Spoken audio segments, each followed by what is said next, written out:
आइए इस मकाम पर इरशाद बिलाल साहब ने खूबसूरत शायरी पेश की। मैं चाहता हूं कि आज़ाद मेल पार्टी की जानिब से अली जनाब नसीम नागपुरी साहब का इस्तकबाल किया जा रहा है, क्योंकि आज की शाम आपसे मंसूब है।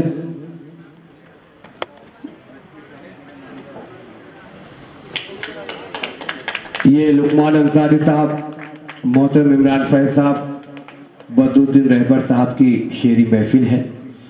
इसमें बहुत सारे शोरा इकराम ने शिरकत फरमाई है, बिलखुसूस सोहेल आज़ाद मालेगांव, सखावत फारूकी साहब और माइल पालदवी साहब, अली आगाज साहब,